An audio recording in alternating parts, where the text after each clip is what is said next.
Is it a thrill show, or does the heat get people a little bit crazy? Hey, if you're looking for a summertime thrill, how about the midget races at Indianapolis Raceway Park? Make the right move here and prove the old adage. Everybody loves a winner.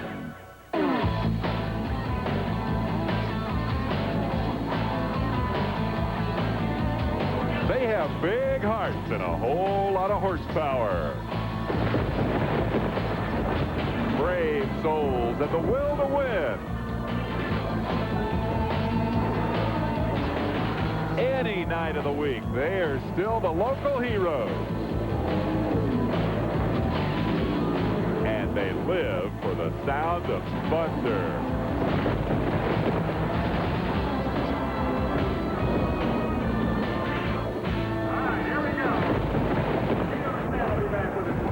We call them thunderheads. They gather throughout the summer at Indianapolis Raceway Park to enjoy the excitement of such as, well, tonight the Skoll National Midget Series of the United States Auto Club. Hello, everyone. I'm Dave Despain, and welcome to Thunder. Hey, they fired up behind us. The Thunder is about to roll.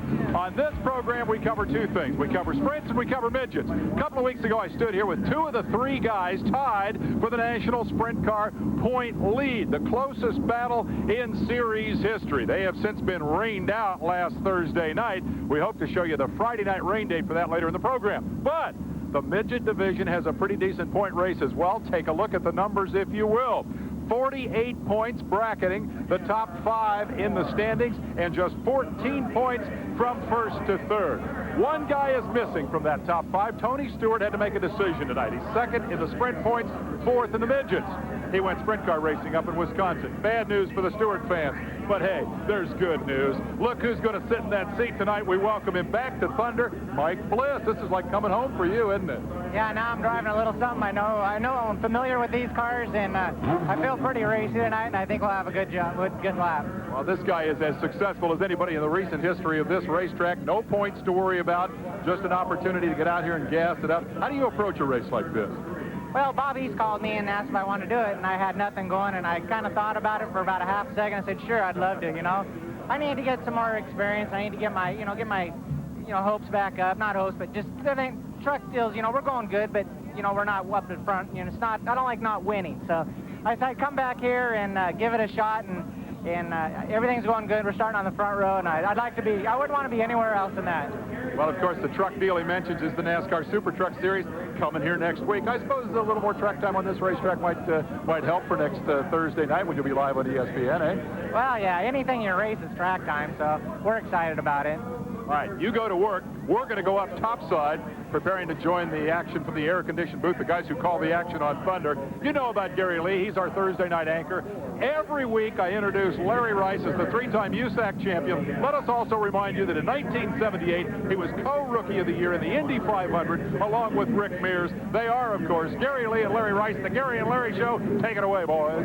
Thanks, Dave. Hi, everybody. To inflate his ego even more, a member of the USAC Midget Hall of Fame. All right, now let's talk about midget racing, a tight points battle, 14 points, separating the top 3. Take a look at it right now. Danny Dryden has 4 wins, 5 finishes in the top 10. There's Gerster's 2 wins, and, of course, the one for Michener. That was the night before the 500. Talk about Dan Dryden. He's always been fast. In fact, so far in 10 races on pavement this season, he's been the fast qualifier 9 times, including tonight. The difference this season is reliability. He's been able to finish races. He's always been up front every time we've seen him, but he couldn't finish. This year, he has been finishing, and when he finishes, he's been up front. He changed the race car. He lowered the driver 3 inches. He moved the engine forward. He moved the left side shocks in. All made the race car handle better. He's really happy with it, and he's really, really fast on the pavement. With 12 races to go this season, half of those are on pavement. He will be tough. Let's take a look at the top qualifiers right now. The top 6, once again, Dryden is fast. The significance, Larry, of showing the top 6. Well, they invert the 6 fastest cars. In this scenario, if all 6 of these guys make the feature race, Tracy Hines and Mike Bliss will be on the front row. Mike Bliss is going to be very tough to beat from the front row. Well, yeah, we talked about Dryden being a mechanic for the IndyCar series a few years ago. He worked with Michael and Mario Andretti with Newman Haas. There's no secret. He wants to go IndyCar racing. He looked to the IRL for next season. However, he's going to get an IndyCar sooner than that. He's going to get in an AIS car this weekend, at Fort Collins, Colorado. First time he's ever been in an Indy car. He's very excited. It's a 92 Lola with a Buick engine. He's going to be ready. Get there. Let me Now, Dave, this is for you. 2 weeks ago it was hot and humid. We enjoyed some ice cream while we were still on the air. We'll make every effort this evening to get the ice cream to you in the pits. But right now, we're going to the air-conditioned broadcast booth. Hey, it's cool and comfortable down here, guys. It'll be the most exciting thing since frozen yogurt. It's USAC Midget Racing, and it'll happen right after the break. We'll be back with the heat races. Stay with us.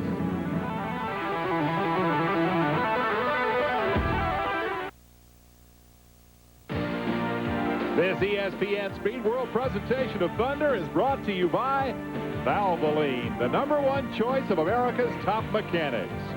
And by Kellogg's, with good taste, nutrition, and value. The best to you each morning from Kellogg's.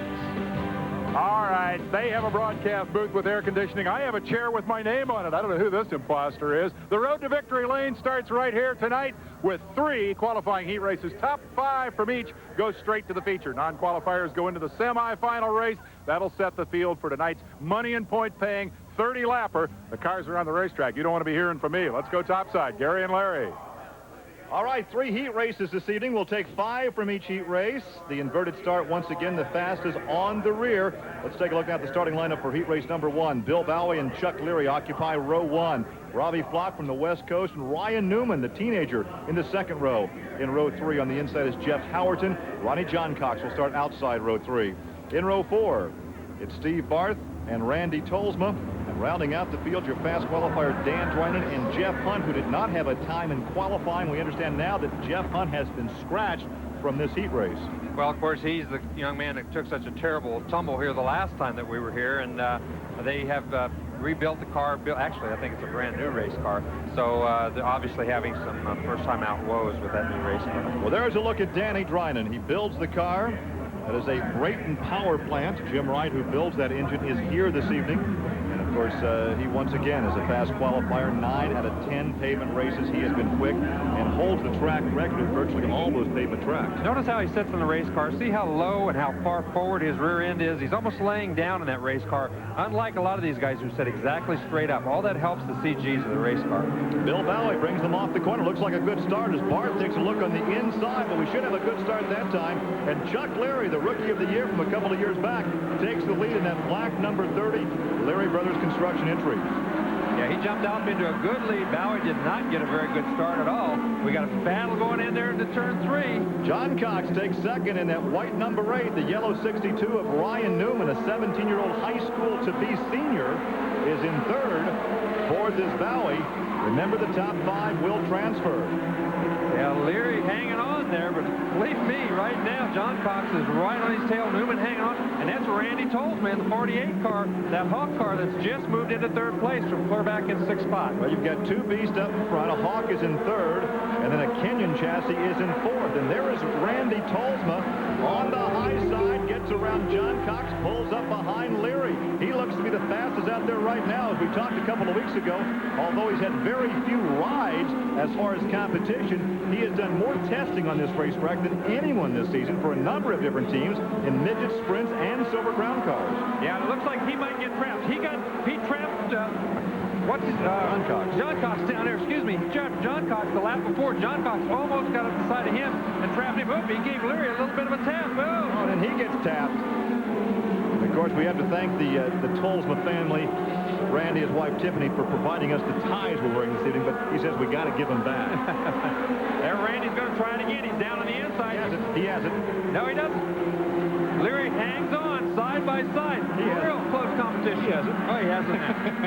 I tell you what, Leary hung on. He made him earn it the hard way because he had to hang that low groove clear around the corner.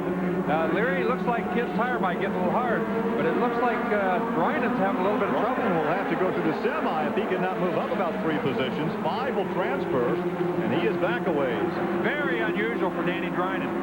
We've seen him move through the traffic very, very quickly. He's stuck back in 7th position right now, and he just doesn't seem to be able to move up. He might have just missed the combination just a hair on this setup for this race. Look at the gap that has developed between 1st and 2nd. There's a battle for 2nd. John Cox sticks his nose down low and goes by Leary. Leary drops to 3rd. Now only 2 laps to go, but pulling away out in front is Randy Tolsma. Tolzma and John Cox both seem to be the fastest two cars here in this heat race. John Cox did a very nice job early. Tolzma moved up very quickly. Once he got in the lead, he did pull away pretty fast. Now you're looking at a battle for that 5th and final transfer spot. That is 6th and 7th right there. Oh, he had a look on the inside of Barth, almost made contact. The blue 22 is Jeff Howerton. Then it's Steve Barth, the yellow 14. 5th, 6th, and 7th is the white 33, and there is the checkered flag. John Cotter. Tolzma wins the race. He did not make the race. Dryden had to gain one more spot going into that corner.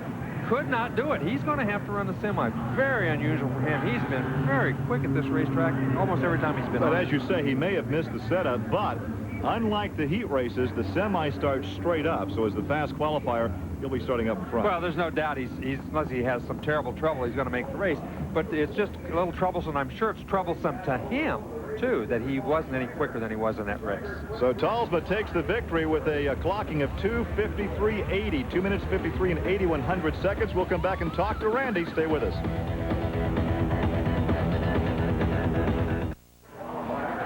Randy Tolzma, midget racer extraordinaire and ESPN fashion coordinator for the evening, wins the first of our qualifying heat races, overrunning John Cox, Chuck Leary, Jeff Howerton, and Steve Barth. Gary and Larry have asked me, first of all, to say thank you very much for those tasteful neckties. You really want them back? Well, maybe it's good luck for us. We'll supply them every week now. We've talked a lot about the testing that you've been doing up here in a lot of different kinds of cars. Obviously, you haven't forgotten how to race as well. That was a pretty impressive move through traffic. 6th to 1st that quickly. Does that bode well for the main event?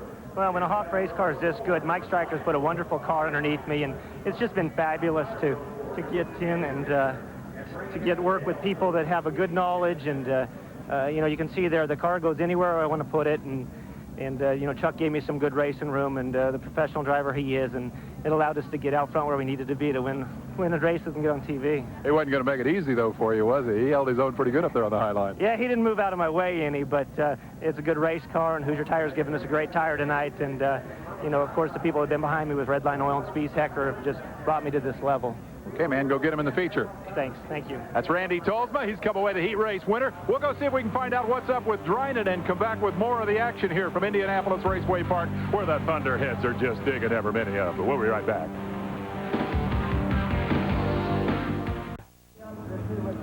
We are thundering on a Thursday night from Indianapolis Raceway Park. The heat wave has finally broken a little bit. But for Dan Dryden, the heat is on. Fast qualifier, but went nowhere in that heat race. What's the story? We caught some debris, cut a tire down. I didn't know it was going down. The car just was real loose. I tried to get up to that 4th spot to get that transfer, and it's just a pretty wild ride there for a little bit. Now, right there at the tail end of the race, I was wondering if we were going to see Dryden in the fence. You'll start up front in the semi. I assume it'll be no problem getting through into the main event, eh? I don't think so, but, you know, we're here to race, and we got to get through that. We can go to the next one. Okay, man. Sorry about the problem. Good luck. He, of course, is our most recent winner of the midgets here on Thunder. He won 2 weeks ago. Quick update on Jeff Hunt. The oil pump failed on the car that had flipped so spectacularly here 2 weeks ago. They rebuilt it, thought they had it fixed. Apparently, there was still a problem with it. They do have a new pump. He will race tonight. We'll go back topside for the second heat. Well, this heat race, Larry, could be worth the price of admission. Here is your starting lineup: Jeff Sands and Jason Leffler. Leffler from the West Coast. In the front row, Chris Schultz and Tice Carlson. Row 2. Look at row 3. Kenny Irwin Jr. and Brian Gerster. And in row 4, on the inside, Mike Bliss and Andy Mitchner. Kenneth Nichols was to round out the field. That car has been scratched for the heat race. He will go to the semi. Yeah, this is going to be a heck of a race. There's Kenny Irwin. He has our in-car camera in this race. You know, it's the first time he's carried this thing for a while. Of course, he's terrific on the pavement. This is where he kind of broke his teeth when he first got in here. Of course, the Wins Challenge here, good for $1,000 tonight, and that's his sponsor as well. Well, of course, the Wins Challenge was collected by Dan Dryden 2 weeks ago. As we look out the back of the car to Mike Bliss. Mike subbing for defending national midget champion Tony Stewart in the Steve Lewis Performance Racing Magazine white number 9, the Beast, with the red pink engine. Pace car is in. Outside that front row, P.J. Jones is chief mechanic on Jason Leffler's car tonight. I was talking to him earlier. I'll say more about that later. Wouldn't we like to see P.J. in that midget this evening? Well, there is the start as you ride along with Kenny Irwin. Look at the tight quarters entering turn. Look at 3 abreast entering the corner. Traffic everywhere. He's got cars on both sides of him trying to keep him from hitting either one of them. Gerster went by on the right side. Bliss went by on the left side. You were riding with him. Let's stick with this shot if we can. A good shot Off the corner down the front straightaway. Look at a great job Mike Bliss is doing. He ran the whole corner on the bottom. Again, the second, that's not the fastest groove down there. He's running that low groove and staying very quick. As Tice Carlson looks like he made a real quick move. And he almost put Bliss in the fence as Carlson was all over that track going down the backstretch entering turn 3. Now you're riding in 5th position right now. Look at Carlson again, moving up. Bliss trying to find a way around him. Can't find a way to go on either side of Carlson. Carson's just a little too fast and moving around a little too much. There he goes. He's on the inside of him now. He makes the move into 3rd position, challenges for 2nd. Schultz, no, it's Sands up there leading. He goes by Schultz. Schultz drops now to 4th as Tyson goes by. As we continue to ride in the 5th position. Now there is a look at your leader. Only took 2 laps for Mike Bliss to go from that 4th row inside starting position to take the lead, and he starts to pull away. He does pull away. Tice Carlson now moved into 2nd place. Did a nice job getting around Sands there. As that's Kenny Irwin in their camera car now challenging for the 3rd position. Into turn 3, now into turn 4. They look down the front straightaway, half the race. 4 laps down, 4 laps to go. You look back there at Jeff Sands. Now, once again, if Bliss can win this thing or transfer from this heat race, he starts in the front row. He could be tough to deal with. Very, very tough. And this is a transfer spot back here. Whoa, look, as Mitchell gets a little bit sideways getting in there as he goes around Schultz. He's moved into a transfer spot now. That's what he was after. Gerster has yet to transfer. Gerster, having won 3 times this season, he has yet to get into a transfer position. He led the points for a while. And let's look at Mitzer. He's down on the inside of Sands. Sands seems to be handling. He told us last week he had a little trouble with the engine. He thought he had it sorted out. Looks much, much better this week. He's running just a few car lengths out of 3rd spot right now. There's 2nd and 3rd, the 17 car of Tice Carlson, and there he's being challenged on the inside as Kenny Irwin goes on by, up to 2nd position. Irwin did a nice job. Tice Carlson told me the other day he's going to sell all of his open wheel stuff and go to the trucks pretty quick. Well, obviously he's not sold that midget. Here is a battle for a transfer spot. Gerster is now in 6th look at position. There's the battle for the lead, and Irwin goes by. Irwin won that sprint car race just 1 week ago, the one that got rained on Thursday, came back to win it on Friday. Bliss drops to 2nd. I have to believe Mike Bliss had no idea anybody was catching him that fast because Irwin caught him in one straightaway and went right on around him. Gee, he was going fast. And Bliss does transfer, but he takes 2nd position behind Irwin, but he will then start on the front row for the feature. Kenny Irwin is very excited. He is very happy. He's had a lot of tough luck the last few times out in his midget. He's really, really happy to be handling that fast. Look at him, man. Thumbs up. Good job, Kenny. And he knew where the camera was, too. That's right. That's a mark by heads-up driver. You know where the cameras are all the time. Always get your sponsored mention, and make sure you know where the cameras are. Of course, the camera's right behind his head right now as the Wins car comes to victory. And as you say, I think that Bliss must have thought he was just cruising along there in overdrive. He's taking an extra lap. He's so excited. But I tell you, he's had some crashes. He's had some problems. They've got a tail on that thing. It's not even painted. And he's very excited to be going as fast as he is. Well, there's a look at Kenny Irwin, who wins it. Bliss, Michener, Carlson, and Sands. And we'll come back and visit with Kenny.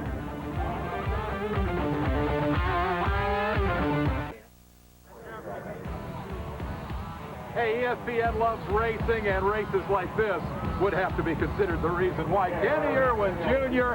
gets around Mike Bliss on the last lap, comes home a winner. Michener, Carlson, and Sands round out the top 5. Guy didn't want to run that onboard camera very bad. We talked him into it. He gave us some great shots of Bliss's run to the front, and then all of a sudden you run up there and pass him. How'd you do that? Well, I don't think he was too ready for it. He kind of got out quick, and that probably helped us out quite a bit. Us, having to come back, and I don't think he was ready for it, but our car's running good, so that's all that matters. Sneaked up on him a little bit. You've been all beat up and had more bad luck in the last month, I think, than any other race driver in America. It must feel good to come back from that and win one. It sure does. It sure does. We run good in the sprint car, and hopefully we're going to run good tonight. If I can keep Bliss behind me, we will. I want to ask you about that. Mike has been nice enough to come up here and join us, so we'll talk to him in a minute. But I got a feeling that 30-lap thing, Drynen's going to get going again. We know that. He's going to be here. You're tough. This could be a real midget main event tonight, don't you think? I think it's going to be. And I would like to thank Wins Oil Company for all their help. Okay, man, you get ready to go to work. I want to step over here, if we can just stay with it a second, and talk to Mike Bliss and find out a little bit more about what happened there. Looked like you had him covered. You know, you went through the traffic very impressively. I don't know if we got any pictures of that, but anyway, we do have Mike here. Can we show him some of that? It's chaos down here. We don't want to get run over, but Mike Bliss came up second. Take a look at this. Now, this is the battle on the last lap for the pass. The question is, Mike Bliss, did you know he was there? Did you know he was coming? I had a feeling somebody had to be there because I was terrible in the center of the corner. We were real loose, so I figured, well, we slowed down, and somebody's going to come up behind me and go right around me. So I just, it was Kenny, and I just, you know, didn't fight him off or anything, but Kenny drove right around me, and it was a good job. You're going to be up front for the feature. You're going to have to take him on again. You're going to have Drynan to deal with. Same question to you. What kind of main event are we going to see here tonight? A fast one, you know. I'm sure it'll be a fast one. Andy Michener's going to be there, Kenny Irwin. It's going to be a fast main event, and I think we're going to do it without no yellows in a record time.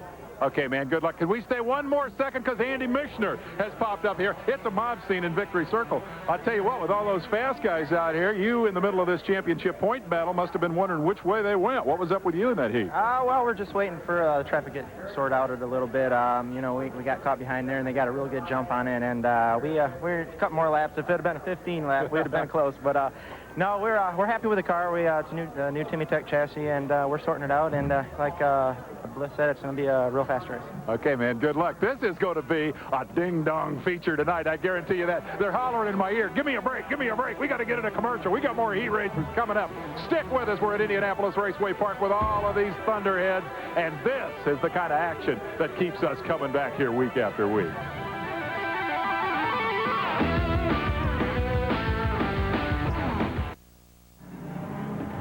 Hey, from Formula One in Germany to Midgets at IRP, Speed Week covers it all. The racing world, top to bottom and front to back, every Friday night, just past midnight, 12:30 a.m. East, 9:30 p.m. out on the left-hand coast. We are set to rock and roll with the third of our qualifying heat races tonight. If the first two are any indication, this is going to be a sensational Thursday night thunder. And Gary and Larry, pretty nice-looking lineup of talent here, too. Some pretty nice paint jobs out there, too. I like that number 40 car. We'll talk about Davey Hamilton momentarily. He starts on the pole in number 40 alongside number 41, Phil French. In the second row, we'll have Jack Runyon, number 3, and Mike Fedorchak back after an absence of some 3 years in the Munchkin. Then David Bridges in 95, Jimmy McCune in 68. And then the fourth row on the inside, Tracy Hines, number 7, and 69, the veteran Johnny Parsons in number 69, starting outside row 4, and Aaron Truax in 112 in row 5. And there, I like the paint job on that car. That's a pretty race car. Well, of course, this is a Team Menard car. Larry Curry owns this car, who is the team manager for Team Menard, the IndyCar team. Bill Martin, excuse me, the chief mechanic for Scott Drayton, is working on this car. They've just taken it all apart, put it all back together. And, of course, Scott Drayton had an accident at the Speedway in a stock car earlier this week. He's okay. I think he's been released already. But Davey Hamilton has got this ride for tonight. It's a beautiful race car. It looks painted just like the Indy cars, and he's excited about it. And he'll be taking us for a ride as well as we look back. And there is a look at Larry Curry. He is the car owner. You know, that's all those guys are really Team Menard guys. They all work on the Indy cars. This is what they kind of do for the fun. You know, that's their job. This is They're their racers. That's right. They're racers. They want to do this and have fun at it as well as be their job. Hey, looky back there, red, white, and blue, Mr. Patriotic, Johnny Parsons. John is having one of his best seasons in many, many years. 29 times he's won in midget competition with the USAC banner. He's 10th in the all-time midget win list. A little ragged start there. The green comes out. Let's see if it stays out. Look at that move by Runyon down low. Runyon right on the inside, got a big jump on Hamilton and pulled right on around. And it's not going to last.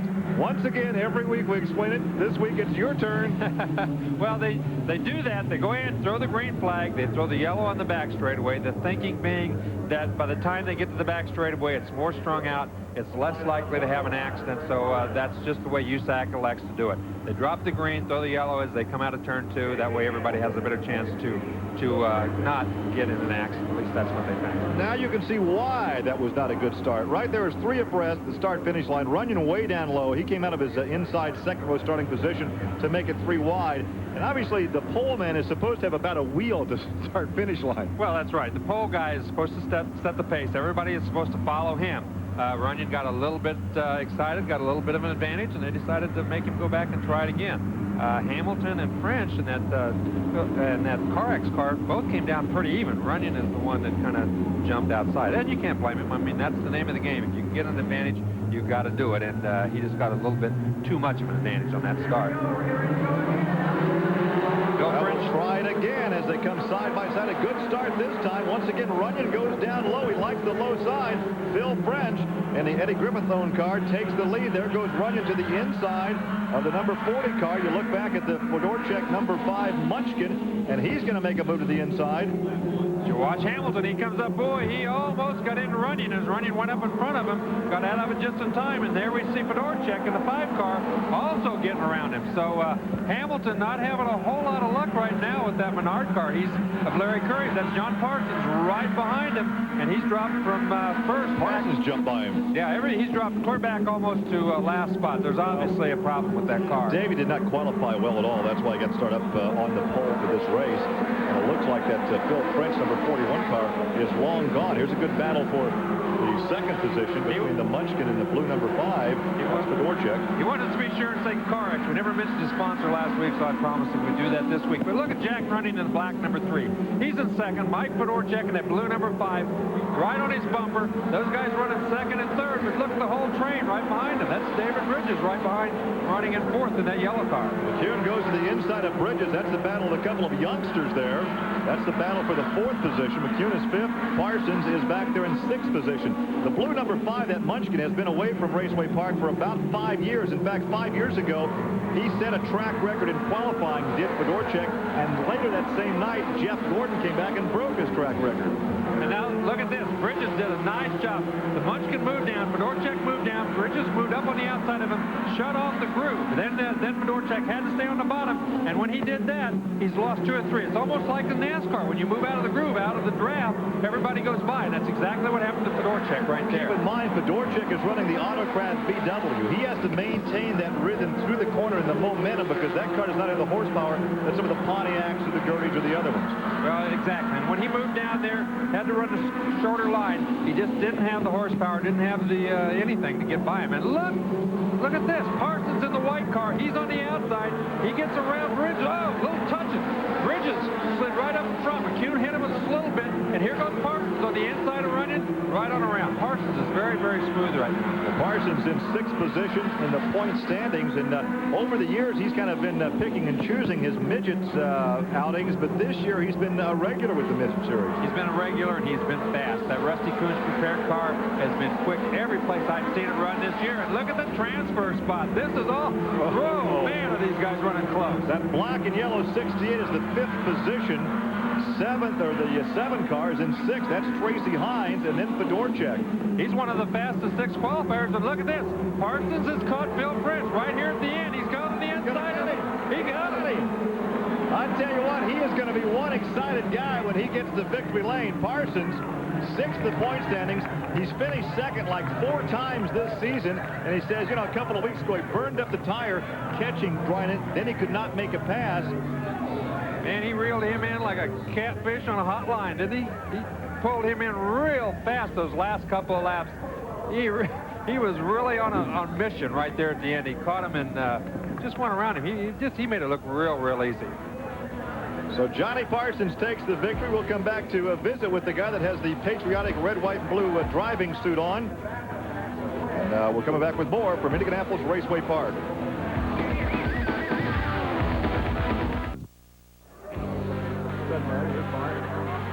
Well, we had Phil French just running away with that heat race, didn't we? And it looked like a terrific 6-car battle for 2nd place. But look at the results. They don't reflect that, do they? No, because on the last lap, this old fox came up and caught him and blitzed him. That was a pretty nice move. Did you know you had that in you? Well, to tell you the truth, Dave, no. But I have a lot of confidence in Doug back here. He does all the work with the car, and Rusty Kuntz.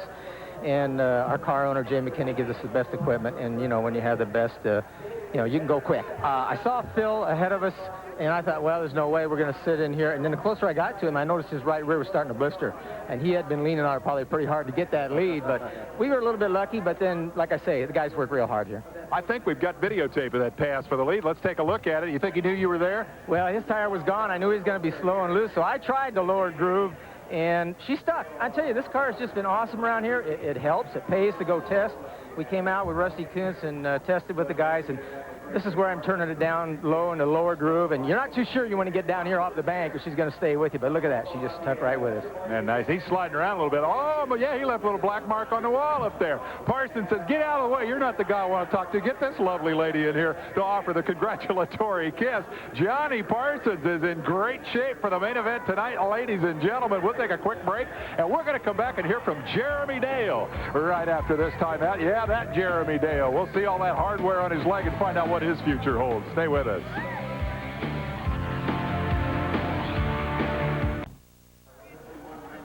ESPN Speed World live from Indianapolis Raceway Park for the Thunder, featuring the Skoll National Midgets, and the fast qualifier Dan Dryden continues to work on his car. He has a very special crew member this evening, Larry. If you look to the back of the car, the gentleman in the blue jeans right there, upper left of your screen with the printed shirt, is Dr. Harlan Hunter.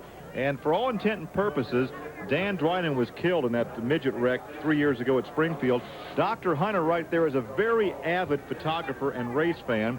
He's a doctor out of the St. Louis area, was shooting some pictures in the third turn, was the first to Dan. Dan was not breathing, had a very faint pulse, and it was the quick action of that man that really saved Dan Dryden's life. They become good friends, and Dr. Hunter and his wife Joanne came in from St. Louis this afternoon, and he's the honorary member of the crew this evening. Steve Barth down there either helping him put on that tire or trying to steal his secrets. I'm not sure which one right there. And down there also is Jim Wright, the engine builder on that car. I'm not sure where Jim is right now, but let's go back to the pit area and Dave Despain. Let's pursue the medical theme. We talk about racing technology. I'm glad this technology exists. This is something called an Elizarov external fixator. I know that from personal experience. And the man who wears it probably would rather be without it, but I guess all things considered is happy that he at least has a chance to wear it. Jeremy Dale, ladies and gentlemen, you've seen that horrendous crash at Road Atlanta that has left him wearing this, but otherwise smiling and seemingly doing pretty well. Tell me about your progress, Jeremy. Well, I don't have a real frame of reference for this kind of thing because I've never hurt myself. But I think I'm doing okay. You know, we've been putting weight on my legs. I've been up on crutches. You know, I've got reasonable movement in my joints. You know, I haven't lost 40 pounds. You know, I've only lost about 10 pounds. And, you know, I've got Dr. Terry Trammell here in town that's taking great care of me. And I've got my family with me who's taking great care of me. And, you know, I'm just working as hard as I can to get back to do what I love to do. And I want to get to that, but first, I don't want to see that crash again. What I want to see is a brighter moment. I want to see this guy en route to victory in the 24 Hours of Daytona in that Bricks Oldsmobile, because that was the way the season started. And with that as a backdrop, let's talk about the future. When you take this kind of a hit, this kind of a crash, where does it leave you in terms of your attitude toward racing and what you want to do once you're healed up? Well, I just, you know, I had some plans, you know, and you know, I want to, you know, I want to get back in a race car. That's what I love to do, and you know, to win that Daytona 24-hour was a real thrill for you know, me and Harry Bricks, our team owner, and of course Motorola, our main sponsor. And, you know, that's what we want to do. We want to get back in a race car, and we want to win races. And, you know, that's what's important to us. Well, and any kind of a time frame in your mind? I'm sure the doctor's telling you, no, take your time. There's no hurry about this. But racers tend to try to accelerate those timetables. Have you got a date in mind, a target? Yeah, the doctors always want to go the longest possible period, and the drivers always want to go the shortest possible period. And probably somewhere in the middle there is, you know, what the realistic time frame is. You know, I guess in a sense, I'm lucky that I had my accident back in April and that I've got, you know, most of the summer and most of the fall to get healthy again. I would like to be driving something again in November, and you know, that'll help me get strong and get fit, and, you know, I'll obviously be working out and continuing with my therapy. I'd like to get home to Toronto soon and continue with therapy up there. So, you know, there's lots of things going on in my mind, but I'll be back in a race car. There's no question about that. The heart of a racer beats strong indeed. Good to see you out here enjoying the show tonight. Jeremy Dale coming along great in his recovery here in Indianapolis. Let's talk about records. Billy Boat broke the mark. Consecutive USAC National Championship Series victories for the Midgets. It happened in the Western State Series, and here's how it went. On Saturday, Billy Boat tried to rewrite the USAC record book as he sought his 8th straight victory in the Western States Division at Bakersfield Speedway. Boat in the Black 15 provided some early excitement while battling Larry Brown for the lead in the third heat. Boat passed Brown out of 4 and beat Brown to the line by a foot. During intermission, Boat and car owner John Lawson were honored for tying the USAC win record. All of Boat's wins this season have come in Lawson's Midgets. Boat had the pole for the 30-lap feature and led the 20-car field to the first turn. Boat had a healthy lead when a John Cofer flip on lap 8 brought out the red flag. On the restart, Hank Butcher tried to slide under Boat in turn 1, but couldn't make it stick. While Boat pulled away, Butcher had his hands full, holding off Rick Hendricks for second. But with 4 laps to go, Butcher's car lost power on the backstretch and had to retire. Neither Hendricks nor anyone else could catch Boat as he led all 30 laps and cruised to the record-breaking victory. Well, I think it gives us some momentum going into the Belleville Nationals for in 2 weeks. You know, that's a real big race that we're looking forward to running. And then, you know, now the pressure's off. We got the record. You know, if we take it farther from here, fine. You know, we're always going to be here to win every one. But if something happens, we don't. I think the pressure's kind of off, and we can just start another streak. Well, of course, that was in the Western States Midget division, and here is a look at all the venues where he was victorious in that John Lawson Midget, 8 straight so far this season. And now, once again, that is for the Western States Midgets. As we take a look at all-time career wins on the West Coast, Billy Boat now with 16. Sleepy Trip still leads with 97. Robbie Flock now is second with 37. Now, that's right. It's been, you know, it's been a great run for him. I did have a call from Bob Nowicki. He wanted to remind me that Lloyd Ruby won 9 in a row back in the old AAA days one time. So back you were racing back then, 1948. No, I wasn't racing. But Nowicki was in his car, so we wanted to make sure that everybody knew that. Of course, Vukovic and Vogler have the record in the National Series. So, all right. Oh, there you go. Who is that? That's Speedo the Clown. Going to go out and entertain the fans here. It's a beautiful sunset in Indiana from Indianapolis Raceway Park. Come right back with us.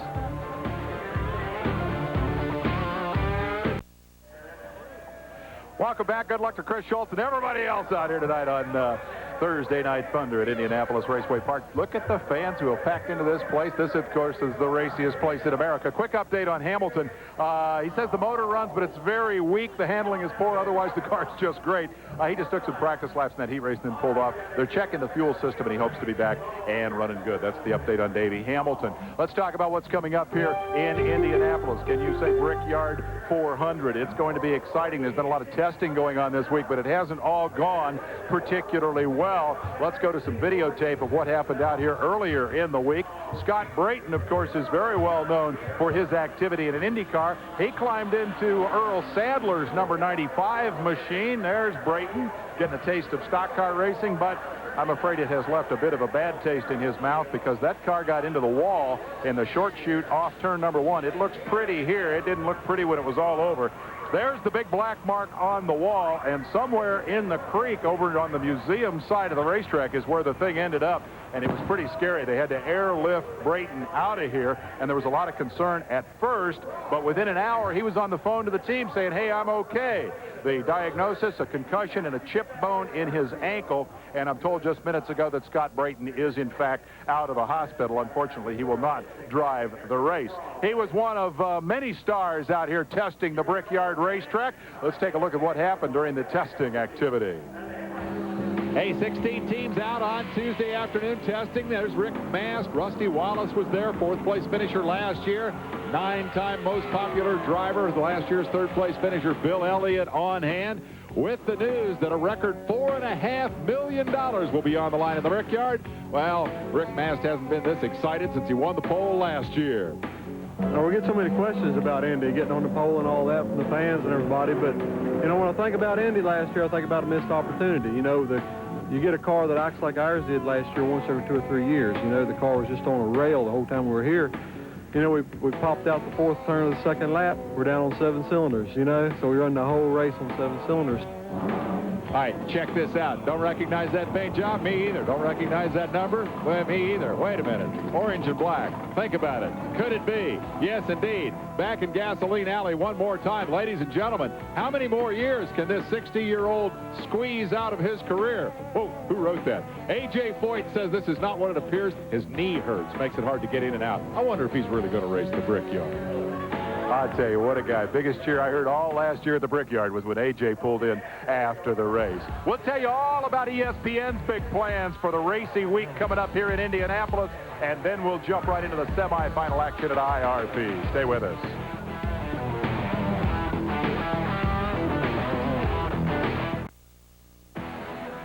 Hey, it is the Kroger Festival of Speed at Indianapolis Raceway Park, kicking off next Wednesday night. How about wild action from the USAC Silver Crown cars? These things are terrific on this racetrack, and you know what?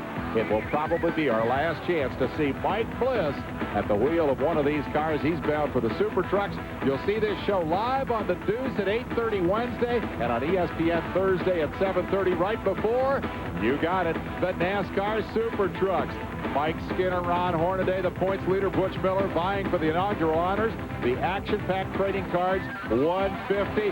I'm going to be here. BP Benny Parsons is going to be here. It's going to be way cool, and you're going to see it live on ESPN. They don't call them cars anymore. These are trucks, ladies and gentlemen, and you'll see them at 9 o'clock Eastern Time on Thursday, right after the Silver Crown race. Wrap it up for the 14th year with the Busch Grand National Series, the Kroger 200, Friday under the lights. Johnny Benson and Chad Little continuing their battle for the series championship.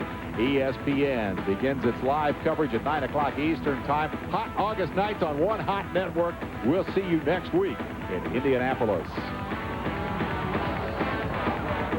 All right, they are big crowd here tonight, and we've also moved the temporary bleachers in, and we are going to fill this place all the way around next week for that Busch Grand National race. I'll tell you what, I'm going to be here all week. I may put a pup tent in the infield. I may not leave this place next week. It is going to be heaven for racing fans. Quick word on Brian Gerster, had led the midget points. Big changes in that car. They went to softer springs. They said the car was binding up and pushing badly. They think they're close, but they're still chasing the chassis. He's going out with what is described as a best guess setup as we select the final few qualifiers here for the 30-lap main event. I'll tell you what, it's been an exciting evening so far. And Gary and Larry, I think it's just going to get better.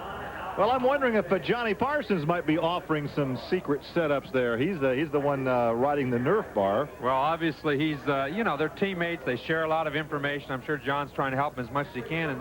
And John has been really fast here both the last two times they've been here. But every driver is a little bit different. So right now I think we've got something that I did a little earlier about some heads-up driving. Heads-up driving, is that like riding along with the car and the camera? Let's take a look at this piece with Larry Rice. Okay. The last time the Midgets were here at IRP on Thunder, you might recall that Ryan Newman and Chuck Leary got together down in turns 1 and 2. Leary got upside down, sparks flew, and it was pretty spectacular. Fortunately, nobody was hurt. There were several cars close behind. One of those was Jeff Sands with our in-car camera. Here Jeff is coming off of turn 2 down into turn 3. The green light is on the right side. He's looking at the car smoking in front of him, trying to figure out what's going to happen. Coming off of turn 4, the green light is still on. Cars are already entering turn 1. Right here, the yellow flag comes on. All 4 of these guys move to the inside, missing the accident. These guys all were heads up, watching far in front of them. Watch again. 3 cars are past that yellow light. When it comes on, they all get slowed down and miss the accident. They did a fine job. Nobody else got involved. Well, I think, Larry, the observation that Johnny Parsons made, he could tell from the right rear earlier that a tire was being blistered. The longer you drive, the wider the visibility is, and you can look way out ahead and observe and take in all kinds of data. There's so many aspects in driving a race car. You not only have to look far ahead, you got to look at the tires of the guy in front of you, you got to look at the smoke when it comes out. You got to be heads up 100% of the time. Dave, you got a special guest down there, I guess. Yeah, check out the name on the little four-wheeler here. We're all thinking about Paige Jones. Think about him every day. Look here, big brother PJ playing chief mechanic tonight. How's it feel to be on the other side of the racetrack? You know, it's good. Jason's, helped us. Jason Lefort helped us out a lot in the past when Paige and I were running, and he runs out of our shop back in California, and we've always, kept interest in him, and trying to help him out, trying to get him some laps around this place. I hear you call Paige every day. Everybody wants to know, how's he getting along? I hear that question more, I think, than anything else all year. How's he getting along? He's doing great. I mean, he's talking up a storm. He told me the other day, he says, I lost my voice for 7 months. He says, I'm not going to shut up now. So, his spirits are good. He's in great shape. He's just working on getting back closer and closer to normal every day, and keep sending those cards and letters because they help. My mom reads them to him every day. So I know you're supposed to be going to work, but I'm going to keep you here for one more question because you're coming right back here next week, and you're going to be back in the cockpit where you belong. Talk to me a little about that Super Truck Series and about the race coming up here. Are you excited about it? Yeah, we are. You know, Bliss conned me into staying and waiting for him to fly him out to Kansas tonight, so we're headed there this evening to run Topeka. And next week we were here Tuesday testing in the Die Hard Chevrolet, and it seems to be good, and we're looking forward to it. And just Mike and I both have a lot of laps around here. I don't know if we can if that's going to help us with the other guys out there, but it's going to be a tough race. We saw the Busch cars run here before, and it's going to be hard to pass. I think you're going to see a lot of close racing. Okay, man. You can be a hero next week. Tonight, you got to go get your hands dirty. You go to work. That is P.J. Jones. He is the crew chief tonight for Leffler. Page Jones' address. You want to drop him a note? Do so. He'd love to hear from you as he works his way back to normal. And we will take a quick break here. The cars are on the racetrack. They do a little racetrack cleanup. That's all done. We'll be ready for the semifinal when we come back to IRP.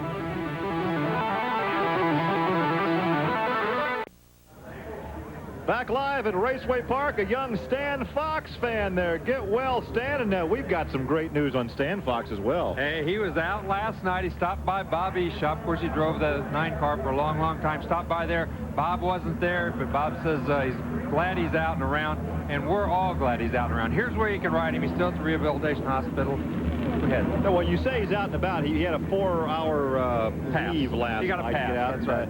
His wife took him for a ride. He got out last weekend again, so he's making great progress. We're delighted to pass that information along. Stan, I know you're watching. We'd love to have you back here at the racetrack. Front row, Dan Dryden, fast qualifier. Tracy Hines alongside. In the second row, Brian Gerster, third in points. Mike Fedorchak in the Munchkin outside. Ryan Newman, Chris Schultz, row 3. Row 4 on the inside, Robbie Flock from California. Outside, Jason Leffler, also from California. Row 5, Davey Hamilton from Idaho, and Bill Bowie. In the 6th row, Kenneth Nichols and Aaron Truax. In row 7, Jeff Hunt. Now, Hunt will have to come from the back of the pack. And this was just a couple of weeks ago. This is what happened. Not in the same race car, mind you. But this is just 2 weeks ago, and look at this wild ride this youngster takes. He got up on the black stuff, way up in the gray, got down on the back straightaway, hit the outside wall. And once that thing got on the left side, boy, she took one wild ride. Right there's where it really hurt. That car was destroyed. This is a different race car. I'm not sure whether this is the brand new one or their other car. I think this is the brand new race car. That's one of the reasons they've had a little bit of trouble getting it ready to go tonight. What I hear is Mom said one more ride like that, and she's going to yank him out of the cockpit. That's right. All right, we ride with Davey Hamilton as we're coming down for the start. Starting straight up, the fastest in front, your fast qualifier, Dan Dryden, has the lead going into turn 1. The top 7 will transfer. Yeah, Hamilton said this car wasn't exactly at its best, as we see Jeff Hunt from the back already getting around him, trying to get up into the first 5. The first 5 are all that will transfer. 7.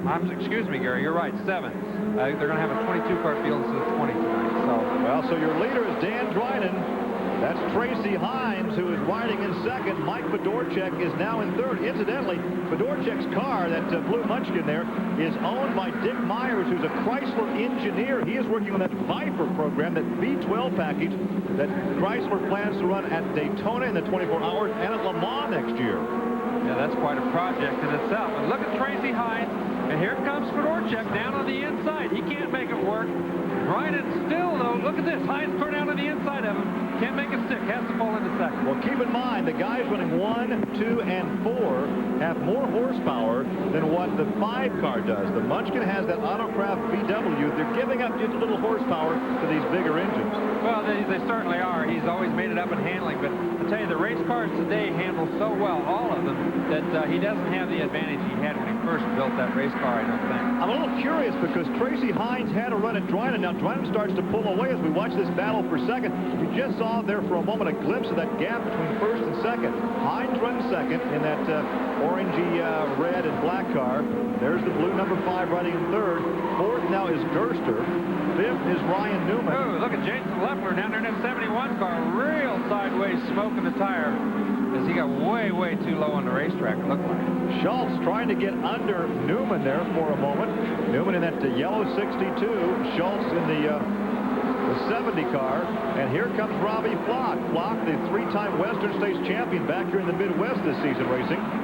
Schultz is really battling down there on the low side, but he can't make it stick. Nichols gets around in the 16 car. Now then he's trying work on Flock. Flock can't make it work. Boy, what a battle. This is a little ways back in the field, but these guys are really battling each other. Got 5th, 6th, and 7th. 7th spot right now belongs to that number 16 car. That's the 7th transfer spot. That is your transfer spot. Exactly right. So these guys are battling to make this feature race. That's the reason it works so hard. And look at Kenneth Nichols in that liquid rich car, man. He really gets her down on the bottom. Flock gets it to stay low, and he goes by for 6th. Ryan Newman, who is the leading rookie contender right now for Rookie of the Year, is battling for that final transfer spot. And that's Jeff Hunt in the 1 car. That black number 1 car started dead last. It's moved up there. He also wants to take that feature event. Well, they almost got together on the backstretch as they work into turn 3. Jason Leffler in the 71 car got around both, and Jeff Hunt's pulling down to the inside. Obviously, he has a problem. A short night for the young man. Had trouble all night long, and looks like it's over for him for the rest of the season. Well, there's no battle right now for the 7th transfer position. Looks like Schultz has that one nailed down. The white flag comes out for Dryden. As we anticipated, being the fast qualifier, Dryden would really have no problem at least transferring. Maybe not winning this semi, but at least transferring the top 7. Well, it looked like Tracy Hines was going to give him a real problem there for a while, but once Dryden knew he was there, he took off. Dorchek and Hines have battled this whole race, but they haven't changed positions. Looks like Dorchek's just going to follow him home in 3rd. And so Dryden takes the victory. Hines goes 2nd, but Orchek finds a spot in the feature by finishing 3rd. And I think it was the 70 car of Schultz who was able to hang on for 7th position. So 6th position went to Flock, but there is your winner. So perhaps he found out something during that race that can benefit him as far as changing that chassis again for the feature. Well, you know, Dryden, he's a pretty sly guy. I don't think he went out there and ran that race car as hard as it would go the first part of the race. Then once he saw somebody was challenging him, I think he stepped up the pace a little bit, pulled away, and I bet you he's still got a few tricks up his sleeve before the feature. There's Jim Wright, the white shirt with the hat on. He is the engine builder of that Brayton, which is kind of a cousin of the Buick. Right. Yeah, he's done a lot of work over the years on that engine, and he's developed it quite well. You know, these cars still have a lot. You know, there's still a great variety. Gertie, of course, is the most popular with everybody. The Brayton engine is becoming more popular. The Powder V6. There's a lot of different engines. The Pontiac, the Fontana out here, the Volkswagen. Yeah, I think we counted up seven or eight different engines. And like I said, Gertie is the most popular, but it's still not the only one. Let's go trackside, Dave. Order is restored to the world of midget racing. Dan Dryden, the fast qualifier, has bounced back from that cut tire in the heat race without problem and handily won here in the semifinal.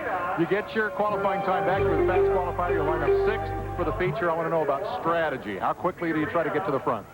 Unlike last week, I tried to hang back and get to the front slower. I'm going to give them a little more time tonight. I'm going to make my move later, let them sort out their stuff. We got the car real close right now, and I want to make sure there's at the end. You got that busy look in your eye. You want to get to work on this thing, don't you? Thanks, guys. Okay, man, that's Danny Dryden. I'll tell you, that cat is a racer. When he climbs out of that car, first thing he wants to do is go to work on it. We are going to have a terrific main event here tonight. Meanwhile, there's some terrific action going on over on the drag strip, and we're going to talk about that when we come back. Whole lot of shaking going on Thursday night at IRP.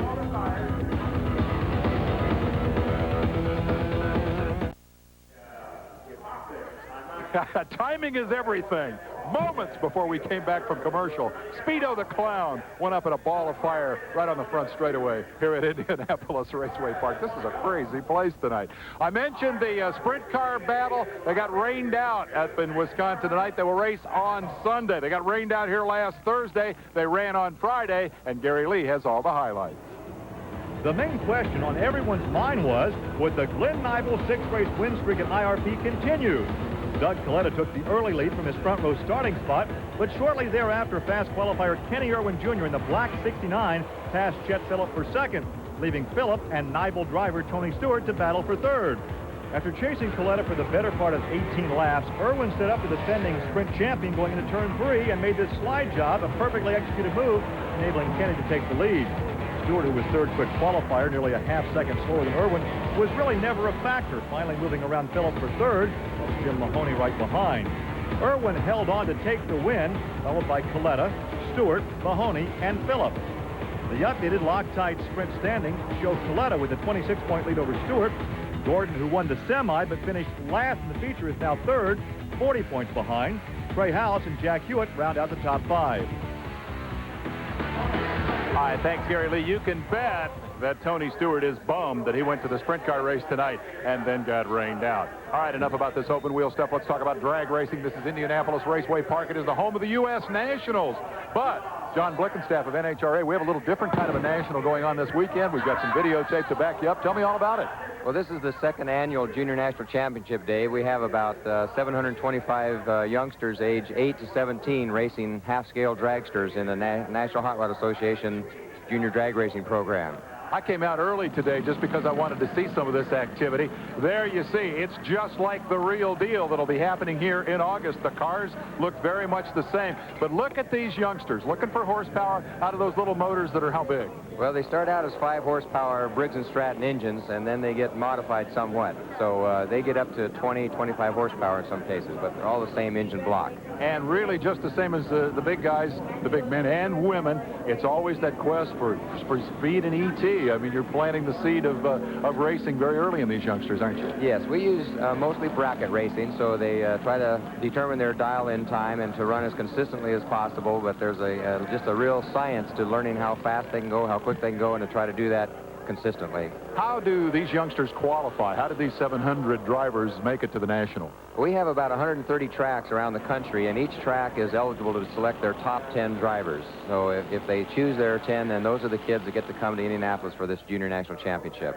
John, my hat is off to you. I know you got a busy weekend, but the real stars are the drivers. I want you to say hey to the 5th-ranked, I'm all tangled up here. I want to say hey to the 5th-ranked driver out of Indianapolis Raceway Park, Tara Simpson from Streator, Illinois. First of all, congratulations on qualifying, and welcome to our television show. Thanks.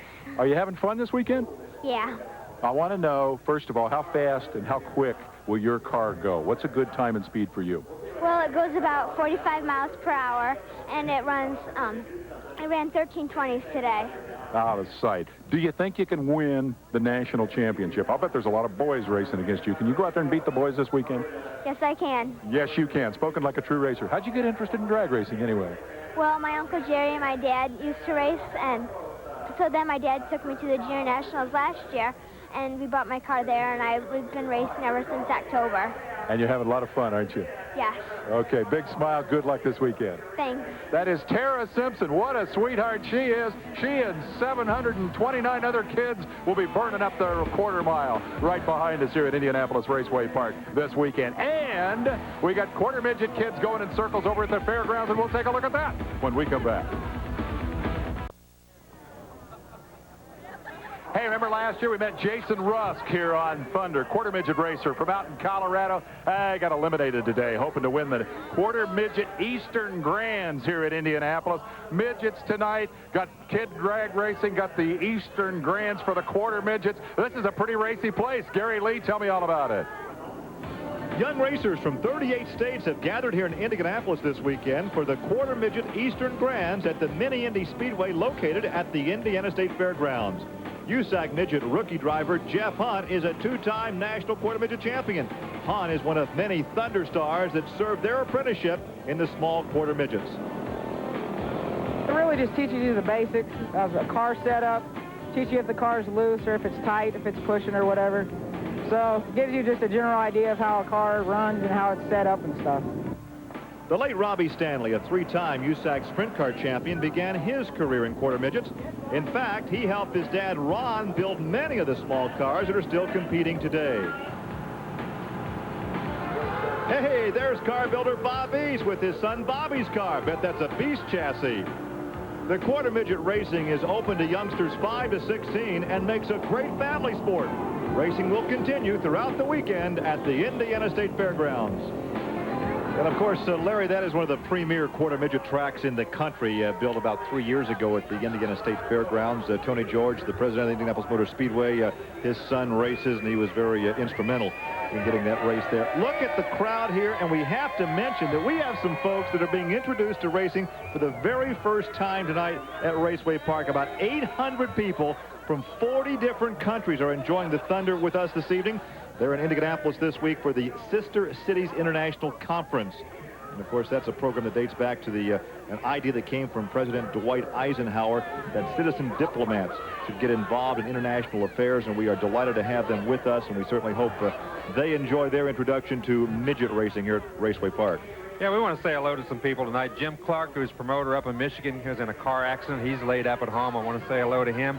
And Prentice Scott, he's in IU Med Center. He's the father-in-law of Kenneth Nichols. He's in there, and we want to say wish him well and hope he gets out of there pretty soon.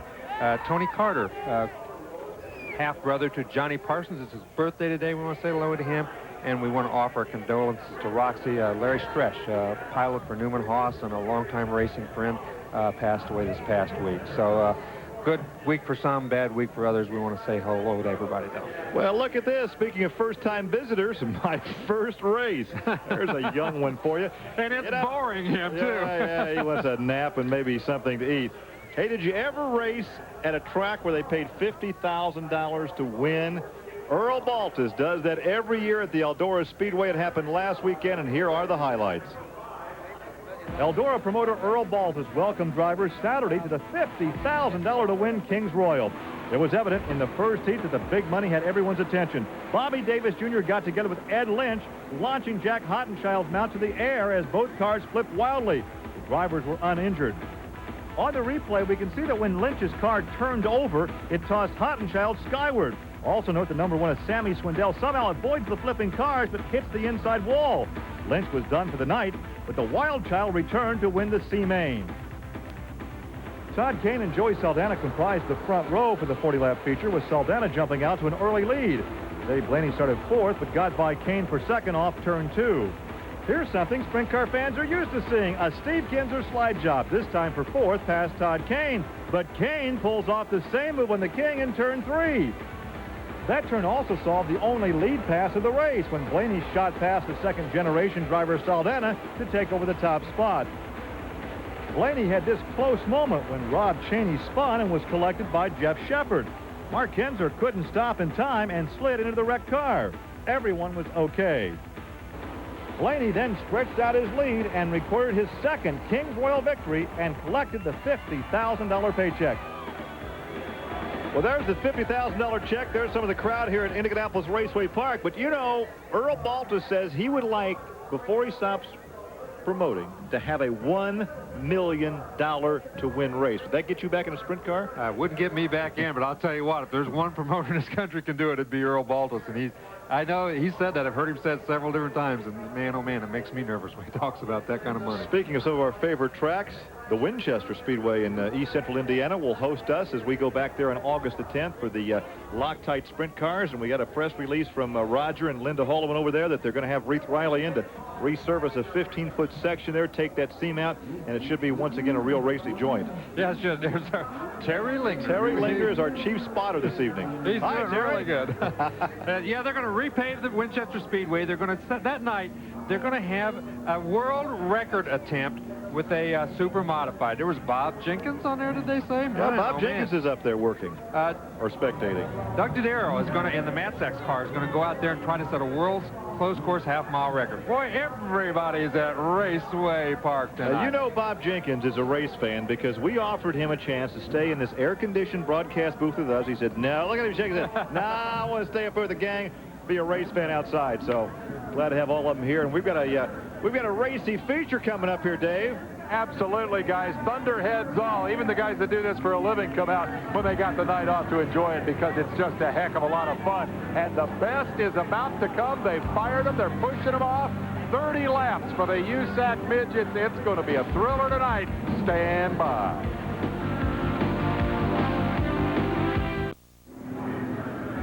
Hey, the Thunder and Lightning sprint cars roll into your area. If you're up in the Chicago area, Hinsdale, Illinois tomorrow, Santa Fe Speedway, and Saturday, I-96 Speedway, Lake Odessa, Michigan.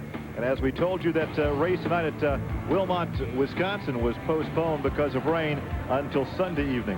Yeah, that's right. Those three races are coming up, so that ought to be a very exciting weekend. Also, Richmond announced this week the Midgets will be part of the Dirt Car Weekend at Richmond International Raceway in Virginia next year. These cars ought to put on a great race there along with the Silver Crown cars. It was terrific last time. It'll be better with the Midgets. So it'll be a triple header with the 2000 cars as well.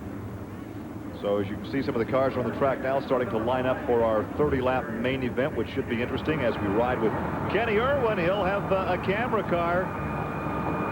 And don't forget, all these great shots are being brought to you by CarQuest. For your nearest CarQuest Auto Parts store, dial 1-800-492-HEART. And of course, we cannot do that without all the mechanics necessary, including this scan lift provided by Bob Fink. So we thank him for his help this evening and providing us with some great shots just like this one from the car of Kenny Irwin. Well, once again, if you have just joined us, we'll tell you that the heats were won by Randy Tolsma, Kenny Irwin Jr., and Johnny Parsons. The semi-winner was Dan Drynan. Now we ride with the Wins driver in Kenny Irwin. We can tell you the Wins challenge money was claimed 2 weeks ago by Dan Drynan at $5,000. So right now, $1,000 up for grabs for one of three drivers if they can pull off the victory. Drynan, Parsons, and Tolsman are the three guys tonight. And Dave, you got some predictions for us down there. I don't have anything to even compare with your 97 years of combined experience with the Midgets in the booth. However, I think I am willing to predict that this guy, Dan Drynan, the hottest guy in 1995 in USAC Midget racing, is about to have a terrific battle with the outside pole sitter, perhaps the greatest driver ever to come to Indianapolis Raceway Park in the Midgets, Mike Bliss. I think this is going to be sensational. And I think, Dave, the guy right between them on the outside of that road, John Parsons, is going to make it a three-way battle. It ought to be terrific. And don't forget Kenny Irwin. I mean, this place is loaded. Well, everybody's hedging their bets this evening. They're spitting out 3 and 4 and 5 names. It's still going to be tough to beat Mike Bliss, I think. You know, these midgets run all over the place, pavement and dirt. The Neymar and Mara midgets had a great show last Wednesday night at Kokomo Speedway, about an hour north of Indianapolis. Hot laps in qualifying at this quarter-mile bull ring present a unique challenge. Just ask Roger McCluskey. Or Don Branson, the grandson of the late great USAC hero, competing in the spirit of Champaign, Illinois midget. Now here's someone who has this racy joint figured out. It's California's Jason Leffler. The West Coast invader set fast time for the midget evening. Jack Runyon and Donnie Lehman started up front, with Runyon in the black 3 leading the 20-car field to the first turn. Despite the close quarters, everyone made it through. On this night, Runyon stayed exclusively with the low group, as did Tony Elliott in 11 and Dave Darwin in number 6. But others like Jack Hewitt weren't afraid to try the high side. USAC Midget points leader Dan Drynan tried to follow Hewitt's example, going high through turn 1, but finding little cushion, executing a perfect 360 before continuing on. Runyon led the field to the checkers, proving to everyone that he's now able to adapt his driving style to the prevailing track conditions. This maturation, though, hasn't caused Jack to lose all of his youthful exuberance. Like to see that youthful exuberance at any age. That's right. You see Fedorchak here, he's getting pushed off. He's having all sorts of trouble getting that thing started. They finally got him going, and still seems to be I don't know if he's going or not. Dave, you got an update on what's going on? Yeah, I asked the crew what was wrong with the car, because I'm not a rocket scientist when it comes to mechanical stuff, but I had this one figured out. I asked them, and they said it won't start. Good. We can see that.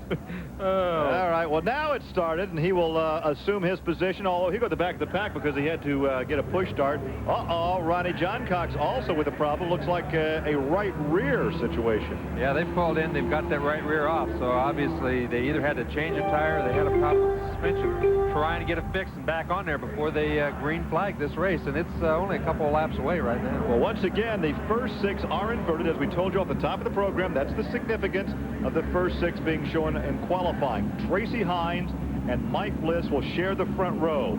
In the second row, Randy Tolsma and the veteran Johnny Parsons. In row 3, Andy Michener and your fast qualifier, Dan Drynan. In row 4, it's Steve Barth and Brian Gerster, now third in the point standings. In the 5th row, Jim McCune and Ronnie John Cox. In row 6, on the inside, Kenny Irwin. You ride with Kenny right now alongside young David Bridges. In the 7th row, Jeff Howerton and Tice Carlson. Row 8, on the inside, Mike Fedorchak, outside Chris Schultz. In row 9, It's Jack Runyon in number 3.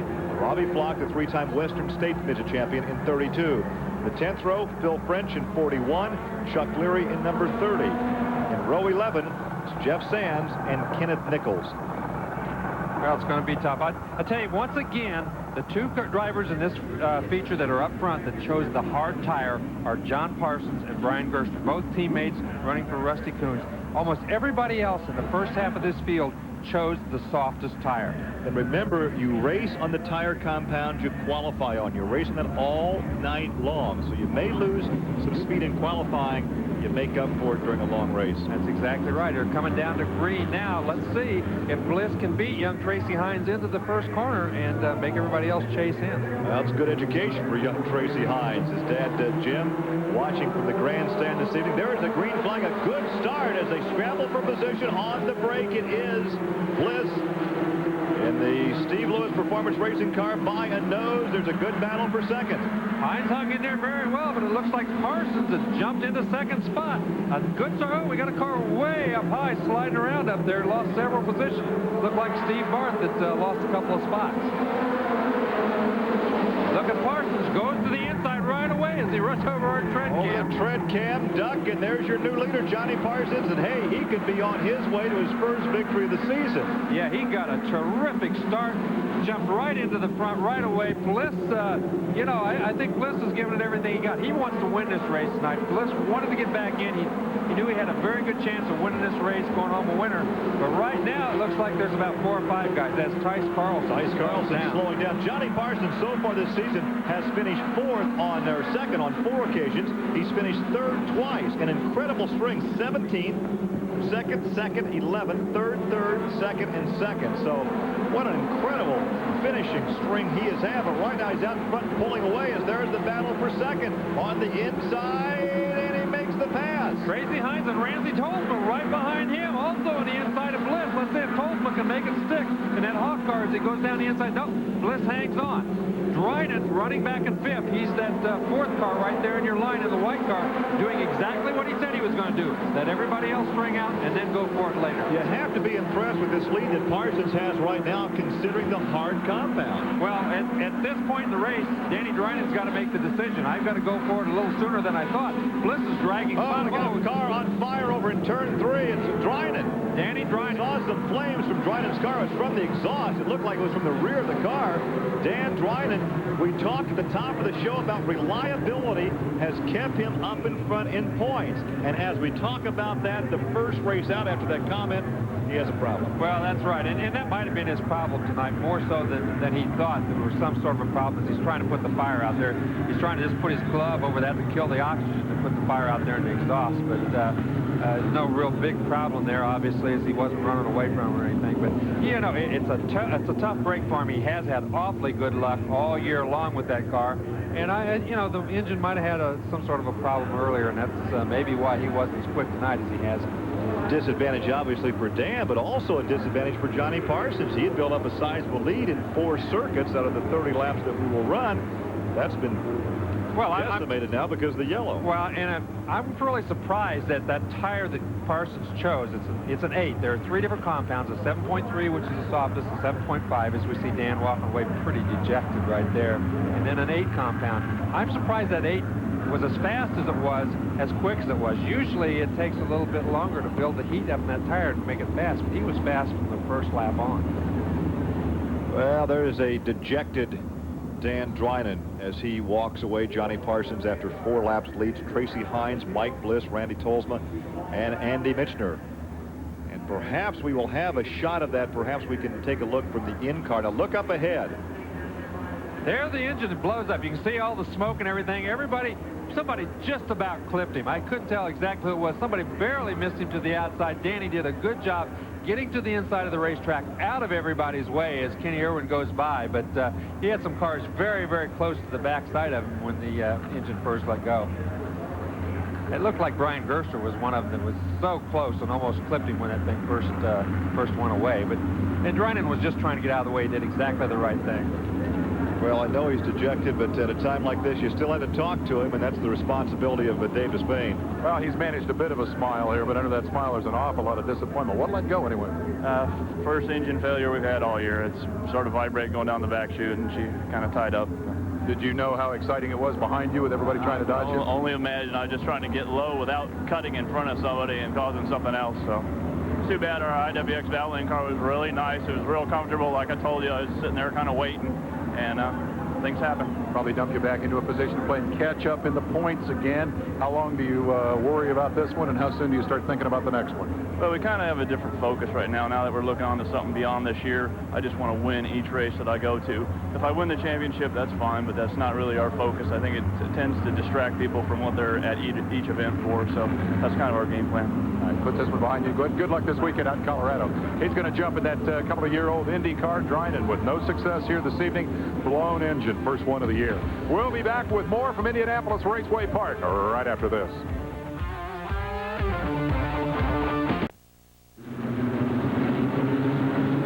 Back live at Raceway Park, Johnny Parsons, Tracy Hines, Mike Bliss, Randy Tolsma, Andy Midget. We're going back to racing. 4 of 30 laps now complete.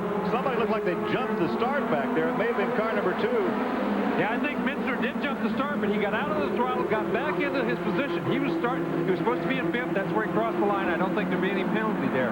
He knew he had jumped it too quick. He got out of the throttle and backed up just in the right spot. Pretty lucky for him, really. Tracy Hines in that black and red number 7 car rides in 2nd. His best finish this season has been a 5th. He's being challenged now for that 2nd position.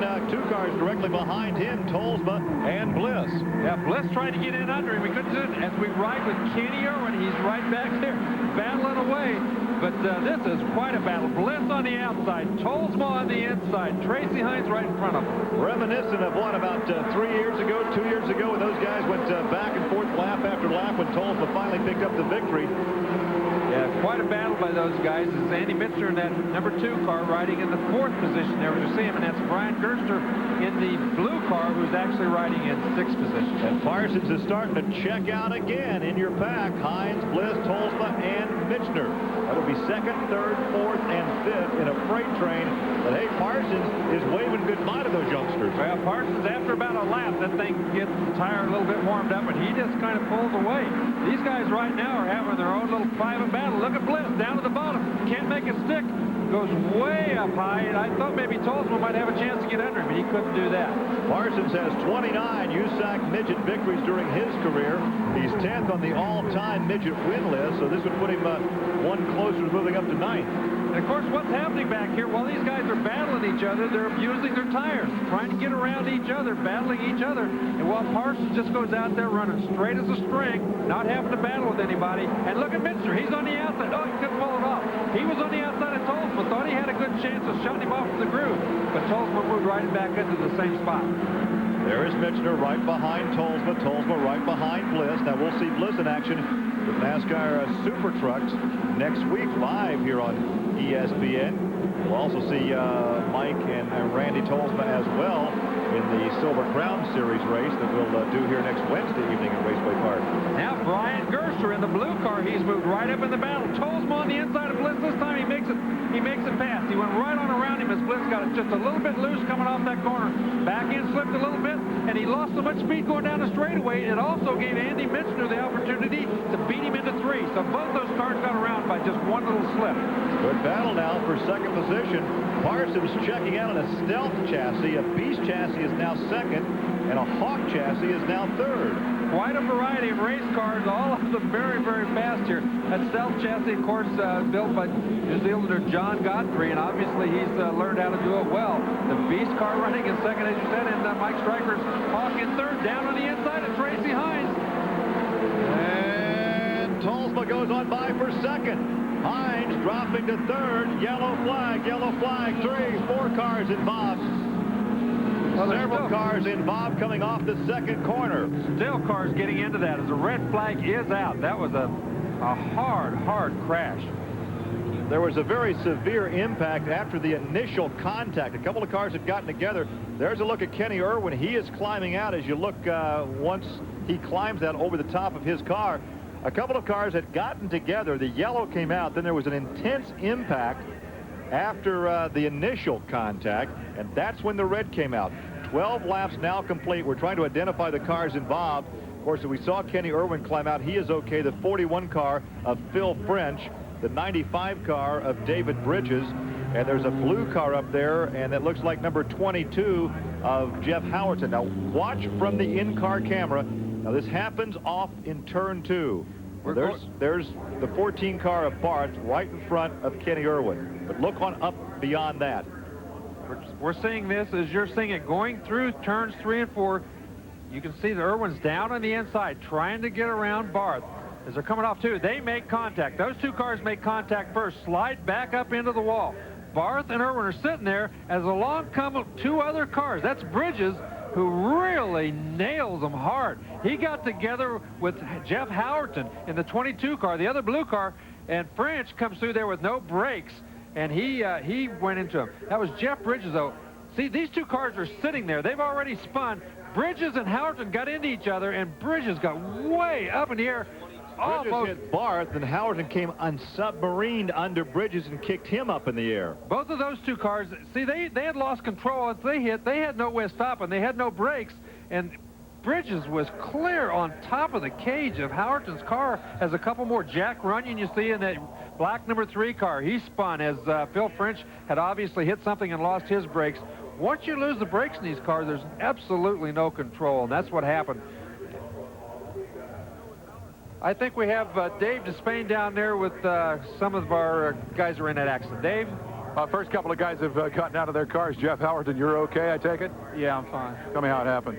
I was behind Irwin there, and he was trying to get under bars, and they just seemed like they got together, and I was right behind him, and I just got caught up in it.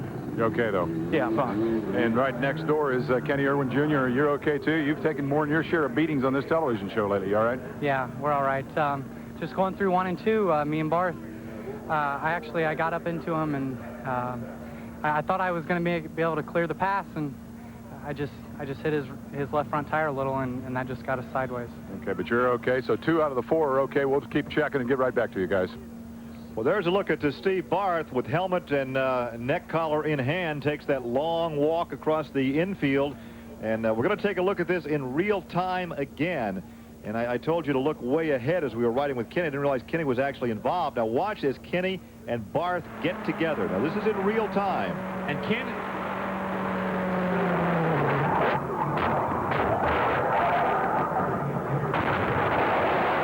Now Kenny, that's when you know it's going to hurt. When you see a car coming at you at that speed and there's no place you can go, you're a sitting duck. Right, and Kenny Irwin readily took the blame. He said he just thought he had him cleared. He hit the left front of Steve Barth, and they both spun. And the other cars behind him, trying to miss them, got together, hit the fence, and boy, those guys really hit hard. Dave? Well, out here in the infield, Steve Barth and I don't have the luxury of having seen the replays yet, but I bet you're not looking forward to that one too much. You were kind of an innocent victim there, or what? Yeah, Irwin just went in there way too hard. And I guess he thought I was going to lift, and that's not racing. If you can't pass me just getting by, then, you know, you should have waited till the next lap. And he just, you know, he's got more money we got. He can put them back together. We can't, you know. We're about out this year, and we tore up a lot of stuff, and it's just a dumb move. You okay? Yeah, I'm fine. Well, Irwin took the responsibility for it, but Barth says that doesn't help me pay the bill. Steve Barth is done for the night and maybe for a while. Well, I got to tell you something, Dave. As a kind of a partial car owner of a race car, I really feel for Steve Barth. It is a very expensive sport. It is tough when you've got your own money in there and you destroy a race car like that. I really feel for all these guys, but I know the Barths, you know, it's their family operation, and it is a very, very expensive crash when something like that happens. Well, there's Barth's car on the hook. You saw Jack Runyon's number 3 car setting down there, and the 95 car of David Bridges. Yeah, that's his car, the yellow car sitting there. That car was way, way up in the air. He hit with the right front. He had no brakes. Boy, he plowed into those guys. We hear that he has walked away okay. We haven't had a chance to take a look at him yet, but that's the report we're getting, is that he did walk away okay, so everybody seems to be all right. We're understanding that Jim McCune, number 68 car, was not involved in that altercation. But you can see that the chassis, the frame held up in the 95 car. Despite the violent crash, the frame held up. And once again, you tip your hat to USAC and the stringent rules and regulations for safety equipment. And I think we go back and talk to another one of our combatants, Dave. Well, the good news is the damage here is all mechanical. The drivers are okay. Phil French, I guess that's good news, obviously, but it doesn't soften the blow of disappointment here. You had such a good night going, with a chance to win that heat race, running good in the feature. How did you get caught up in this?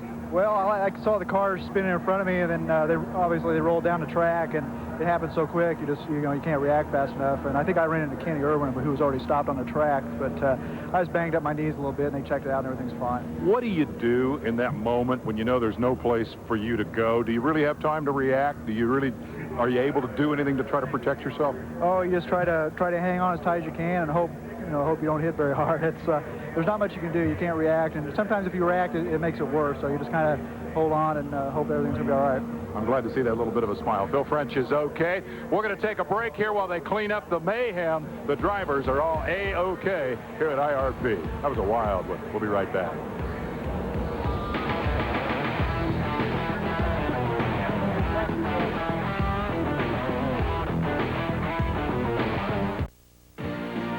Speed World presentation of All the Thunder has been brought to you by the more than 1,000 AutoZone stores across America. AutoZone, the best parts in auto parts. And by Quaker State, the intelligent oil for longer engine life. Hey, thanks, guys. Nice to have you here with us at Raceway Park as the cleanup continues. The cars are either on the hook or being pushed back to the pit area, but the emergency crew remains out there in turn 2 to clean up the mess. And there is a David Bridges' car. He got the altitude record on that one. Right, and that's a brand new ride for him. He's got that ride for the rest of the season on the pavement, and it didn't get off to a very good start, obviously. I know that Chuck Snyder worked on that engine all afternoon.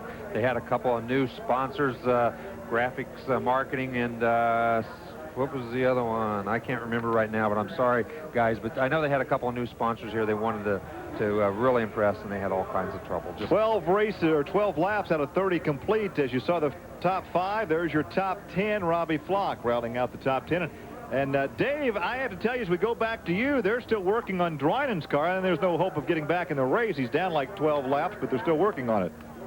Well, we'll try to check that in a moment. The thing that I'm marveling at here as I sit here is how this is a continuation of the wild, wild weekend that we've had in motorsports. Let's just go back and kind of review some of what's happened here in the last 3 or 4 days. This is the Badger Midget race. Randy Cook and Randy Fiskus up at Sun Prairie. Jack Hodenschild with a wild ride at the Kings Royal. Ward Burton, air flaps up and over onto his top in the wild slide. Then at Talladega in the Busch Grand National race. Everybody okay. Here's a spin that caught Mike Wallace out. He was pretty unhappy about that. Same, too, for Michael Waltrip. Big day at Talladega. Upside down goes Randy LaJoie. He was A-okay. The wildest of all, Kenny Schrader. End over end, side over side. He's okay. Indy cars bumping and banging. Paul Tracy spins Andre Rivero. Robbie Gordon, Jacques Villeneuve touching wheels. DeFerrin, Gordon, and Andretti dueling for the lead. DeFerrin and Pruitt with a crash. They get mad and yell at each other. They're very unhappy. Herta slows past by Michael, then passed by Villeneuve at the white flag. Were they unhappy? After it's over, everybody bumping wheels, and of course, wildest ride of all had to be Trevor Siebert going up in the air in the Indy Lights race. All the drivers okay, and that's the report here tonight as well. But I am ready for this to end. I want to see some good, clean racing to the finish of this thing. Danny Drynen back in his race car? You betcha. He says, hey, I'm in the point lead. I got to get back out there and try to do some business. Maybe we can get a word from him. I don't know, but I suspect they're going to push that thing real quick and send him back to work, because the red flag period is over. The cars are back out and fired, and very quickly we will be ready to drop the green and get this thing back underway. It had been, up until that point, yeah, there goes Drynen, missed my interview. It had been, up to this point, a very clean evening at Indianapolis Raceway Park, hadn't it? Other than Drynen's yellow flag blown motor, I don't think we'd had any kind of an incident to speak of all evening. Well, we sure ended that in a hurry with that big 5-car tangle coming off turn 2. Drivers are okay. Is it too late to change my prediction? Can I jump on board with Larry Rice? I sure like the looks of Parsons tonight. Hey, Dave, you I think there's a name for that. I can't recall what it is right now. Reneging, I think is what that is. Now, we talk about Drinan blowing the engine. Obviously, he didn't blow the engine. No, obviously there was another problem. He might have had a timing belt that jumped or something happened in that race car. He's got it fixed and he's back out there. That's Robbie Flock's car right there. He started 18th. He's up to 10th spot right now as they get him restarted. So Drinan sees a chance. Of course, there were about 6 or 7 cars involved in that crash. He goes out and runs another 5 or 6 laps, even though he's probably 4 or 5 laps down. He's 8 laps down right now. Well, if he's 8 laps down, all he's got to run is to lap 20, and he'll gain the 6 spots of those guys that were out of the race. So he sees a chance to pick up a few points. Almost reminds me of NASCAR racing. Go in, change engines, or whatever they do in there, and then go on back out. But I like that spirit. Let's not say it's over. Let's see if we can't fix it. Now, granted, had we not had the red flag, that would not present the opportunity for him to do it. But the crew goes to work, fixes whatever the problem was, and you're right. He has to go another 20 laps or so, but regains what he would have lost by setting out and being a spectator. Well, and that's right. And you got to admire them for going in there and at least taking a look. You know, a lot of guys would have just hung their head down and sat on the wall, but he didn't do that. Hey, Bob Jenkins is with us. He could come down and do this promo. Speed Week, Friday nights, 12:30 a.m., 9:30 p.m. on the Pacific Coast. And, of course, coming up next Wednesday, we'll have the USAC Silver Crown and the Midgets here at IRP's Festival of Speed. And Thursday, we'll have the NASCAR Super Trucks, and Friday, the NASCAR Busch Grand National Cars for the Kroger 200. It is a great week here at Raceway Park next week. It's a great week in Indiana next week because there's racing everywhere. Here, the Speedway, every place else in central Indiana is going to be racing. It's going to be really terrific. Guys, Yeah, go ahead, Dave. I got an update on that Drinan situation. I talked to the crew. Jim Wright indeed did check the engine out and said, hey, guys, the engine seems to be okay. They think that perhaps what happened, it's something to do with the muffler. They really don't know what. They think the muffler got into the tire, created the heat that started the fire, and perhaps it was that friction that was causing the thing to pull down, going down the backstretch, that might have been what he felt, rather than, in fact, the engine letting go. Wright checked the motor, said, I think the motor's okay. They've kind of tidied the thing up and sent it back out there to see if, in fact, it will run, because obviously when you're the point leader, just like in Winston Cup racing, you want to get back out there and complete as many laps as possible. So there is a bit of a mystery surrounding the 33 car. Racing is not an exact science. They don't know exactly what's wrong with the car. Well, of course, we heard Dan say earlier this was the first engine malfunction of the entire season, so apparently they didn't have the engine malfunction. We're looking at the starter about to give the furl flag. Is he going to... apparently they're going to go at least... no, there's the furled flag. And one more look at what brought out the red flag. As you see right here, wheel to wheel, bang.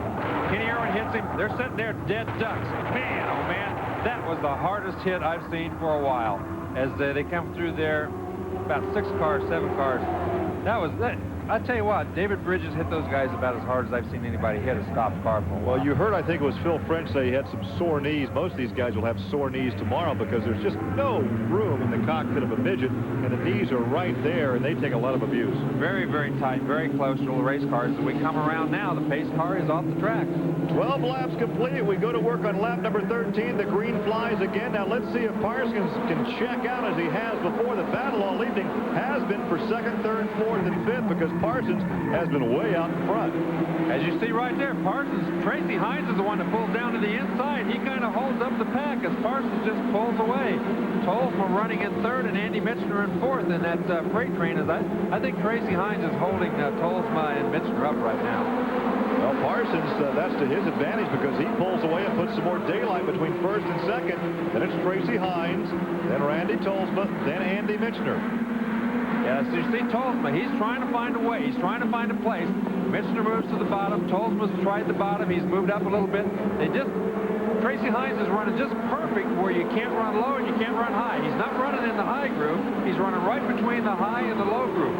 So there's no place above him and there's no place below him. They're having a terrible time trying to find just the right spot to get around him. Well, this is Randy's 4th midget feature of the year. He's had a 3rd and a 6th and an 18th, but he's been very competitive throughout the evening as we get to the halfway point. 15 laps down, 15 laps to go. The battle is still for 2nd position. Right there it is. And again, Tolsma simply cannot find a line where he can make it stick. See, he's trying to get up. He goes way high in the middle of the corner, tries to get a diamond off, but Tracy's just got enough horsepower coming off the corners that Tolsma can't get a run on him. Michener trying to do the same thing to make a move on Tolsma. He's not able to pull it off either. Hines is running pretty fast. He's just not running quite as fast as we see Michener down there. He's he almost lost it. That could have been a mess. That is exactly why Tolsma has not done that, because, you know, he didn't have enough traction. He knew he couldn't make that stick. Michener finally decided just to get in there and give her a try, and obviously it didn't work very well. That's Bliss back there in the 5th position. 6th is Gerster in that blue car at the top of the screen. But as these guys continue to battle, Parsons is gone. Tolsma right now moved to the bottom. That gave Michener a chance to move up, but he couldn't make the pass. I thought sure he'd pull up there and block him from getting back up in line, but he didn't. Tolsma pulls back into 3rd spot. Great battle for 2nd, 3rd, and 4th right there between those 3 cars. Over a half straightaway advantage now for Johnny Parsons. Again, Tolsma looks to the inside. Can he make it stick down there and make the pass? He can't. See, Tracy Hines pinches it close enough coming off the bottom that right there, he made Tolsma kill his horsepower, so he went on by. Now then he's going to slide up in front of both of them. Boy, that was a brave move by Michener, but he made it work. As those 2 guys were battling, he just went around both of them. Yeah, the gap closes down now between 4th and 5th. 5th is Bliss. 6th is Gerster. 7th is Schultz. Way out in front is Johnny Parsons. Yeah, Parsons is about a half straightaway ahead here. As we take a look at him and we go back to 2nd spot, it is about a half, 3/4 of a straightaway, as Tolsma still working on Tracy Hines, running in 4th now. Went from 3rd to 4th as Michener went around those guys. Tolsma in the 48 car, Tracy Hines in the 7 car. Battling hard. Way out in front of all this battling is Johnny Parsons. He has no idea what's going on behind him. With all this battling, he has lengthened the lead out to over a straightaway, and the JP, who has finished 2nd 4 times this season, finished 3rd a couple of times, would appear to be on line to win his 30th USAC Midget event. That was a nice pass by Randy Tolsma. He was on the inside. He ran that line the whole way around there. He didn't slip. He didn't slide. He didn't do anything except go right on around Tracy Hines. And now look how fast he's caught up with Michener. Michener might have cooked a tire while he was doing all that slipping and sliding, passing those guys, because once Tolsma got around Hines, he pulled up. He gained 8-10 car lengths on Andy Michener in just less than a lap's time. Well, we're working now on lap 23. Parsons flashes across the start-finish line, 23 laps down, 7 to go. And this will be indeed a very happy victory lane if JP can pull this one off. And look at Brian Gerster in the blue car. He's right behind Mike Bliss. That's Chris Schultz in the 70 car behind him. Gerster has the harder tire, remember. Seems to be working a little better now than Bliss is, as Bliss is falling back to, what, 5th spot right now, I think. Of course, Bliss said in the heat race the car did not handle in the mid-corner area. And right now, as you take a look at that battle for 2nd on the inside, Tolsma, they almost get together off the corner.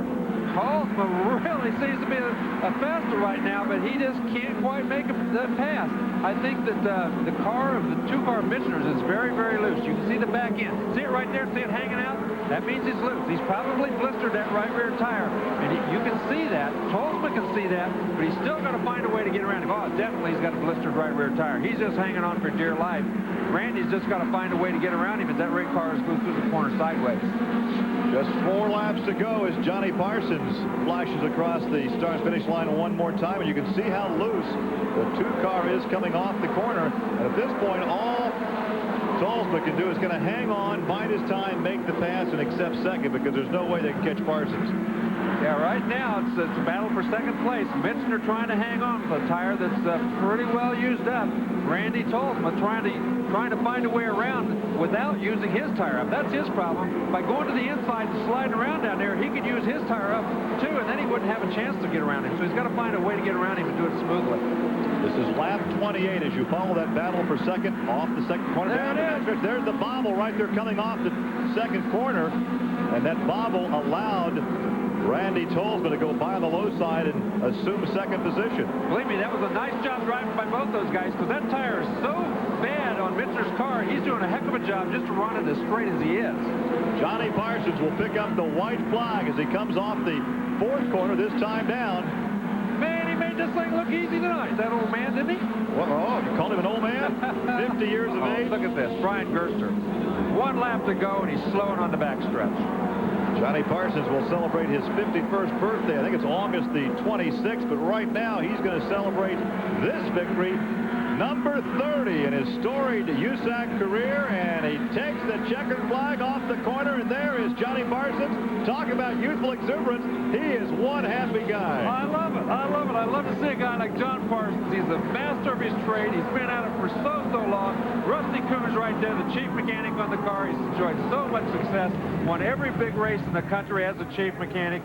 Great job by that whole crew and John Parsons. Well, you know, Dave, I just regret we're out of time. We won't have a chance to talk to JP because you know how happy he's going to be. I hate it when we run long. Parsons has won it. He's going to take a big jump in the points.